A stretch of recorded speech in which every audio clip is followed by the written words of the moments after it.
guys, so once again, hello. We are extremely glad to have you here back in Czech Republic after less than half a year. Yeah. Yeah, and a few years ago we played in Lucena Music Bar in Prague. It was a medium-sized venue. With Under Oath? With Under Oath, yeah. Sam got his head battered at that one. Yeah. Remember? As soon as we started the set, someone came and pulled Sam off the stage. Actually, I didn't want to talk about it in case you wanted to forget or something. Oh, it's fine, man. It's just crazy after what's happened with Lamb of God. Someone coming off the stage and Randy getting in so much trouble. Yeah. Someone nearly did it to Sam. So crazy. Yeah. And last time was with Rise Against the stadium gig, and today you have like the third kind of sport. You have a summer festival open air. Are you stoked to play today? Yeah. Can't wait. It's going to be really, really warm, I imagine. But yeah, it'll be cool, man. And it's not too, playing quite soon, well, not a couple of hours, so we can get that. Sounds bad, but out of the way, so we can just kind of relax and have a drink. You know, I'm looking forward to the show, but I hate it when you have to sit around all day and wait for it and feel like tense waiting for it to come. Yeah. Can't get drunk. Yeah. So yesterday we had an extreme storm which almost killed the festival. We managed to clean up, but my question would be, has it recently happened to you that the show was cancelled because of the weather? Oh, we've never had that before. No, yeah, it's crazy. Our flight was actually delayed yesterday out here because of the weather yesterday, but we didn't know how severe it was. We only found out when we got here that someone told us how bad it was. Just because no one died. You know? Yeah, right. I'd like to talk a bit about your latest record, about Daybreaker. You wanted to return to your older, dirtier, heavier sound, and in the end you managed to connect your old sound with the way the Here and Now sounded. Are you now completely satisfied with your result, or will you try to push things even further on your next record?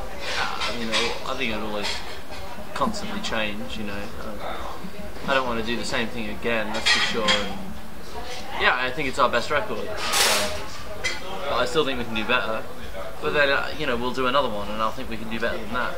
But if I stop thinking we can do better, then I'm going to be in a lot of trouble, aren't I? Because I'm going to start going, fuck, what now? And have you reached the level of heaviness you desired? The thing is, our heaviness, that's not... Every song's different, isn't it? Like, we have much heavier... Well, we have some really heavy songs and some really soft songs on the same record, so... I think we'll probably always have a little mix of that. I don't know, maybe we can...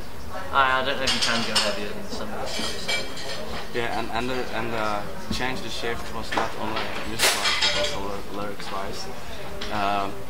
Last time when you did the Here and Now, the lyrics were much more individual based, much more personal. Yeah. So now you move on to more philosophical, political things, which address a larger amount of people, I would say.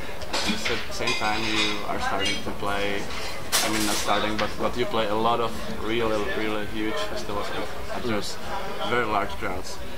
How do you perceive this change of message in your music, and what was the reason you joined?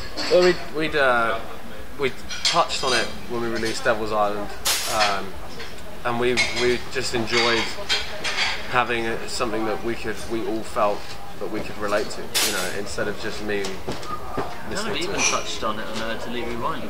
Yeah. Instead of just me feeling it and getting some sort of energy out of singing it out of it. We did Devil's Island, all of us felt the same, and then when we did Daybreaker, we all feel so passionately about the subject on the record that it was only natural that it was going to come off to other people, and other people were going to start feeling like it and doing their research into the songs that we were writing about as well. I think with things like the Occupy movement and stuff like that going on, there's a kind of growing interest in political affairs, I suppose, is kind of a broad term. but people are becoming more interested, more aware, trying to understand what's going on. You know, people see the banks on the news and stuff like that, and it is confusing stuff. And I'm not going to pretend that I know everything about it, but so I think, you know, maybe we were just another group of people that were becoming more aware of these things as sort of general population was. I think that's kind of a good time and an interesting time to be talking about it, because and it's good to, you know, I think people are kind of, we're not supposed to be interested in politics. I think it's supposed to be quite boring, and people are supposed to be put off by it. And you know, it's good for governments to have the general public to think, oh, that's too confusing, or that's too boring, or, you know, or I can't affect the change, so I'm just going to have no opinion and, you know, be neutral and everything, whatever. So I think it's kind of exciting to kind of speak to quite a young audience, and maybe, you know, obviously it's not going to be everyone's going to turn around and suddenly have a deep interest, but, you know, if there's just the odd person that maybe kind of it flips a switch in their head and they develop an interest, or develop an awareness of what's going on, then that's really cool. Yeah, and as you mentioned, we had some really positive reactions to it, but we also had some otherwise reactions. I also saw your note on Facebook where you had to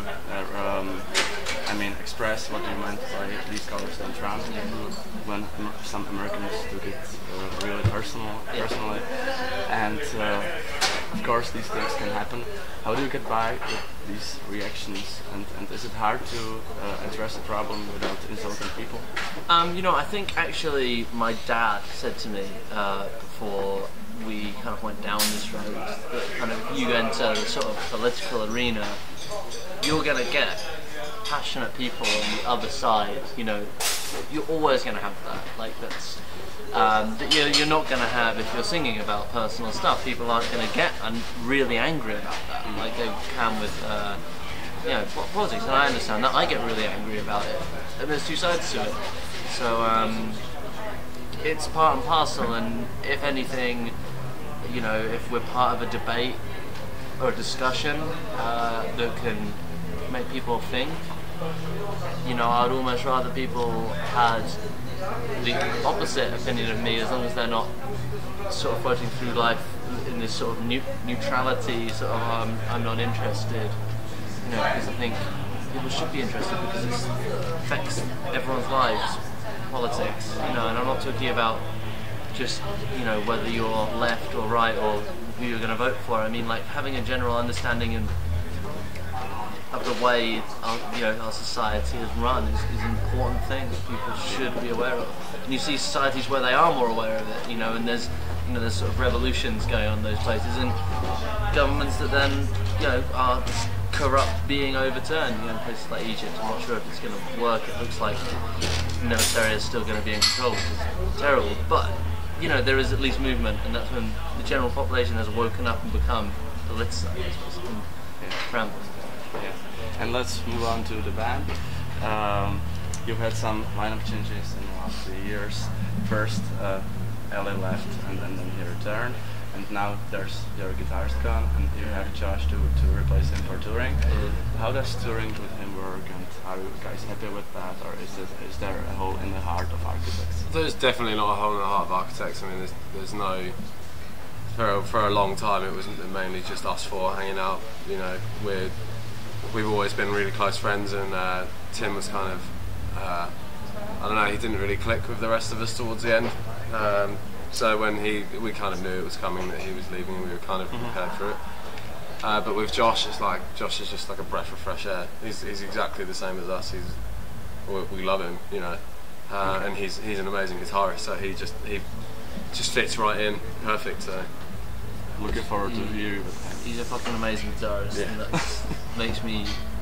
I've started practicing a lot more, but I'm still a joke in comparison. What is Architects' relation to the Czech Republic? Have you had some interesting event happen happening or something. We were in Prague. We were in Prague once, and a man came up to us in the street and asked if we wanted to spray some midgets in a cage. Yeah, that was weird.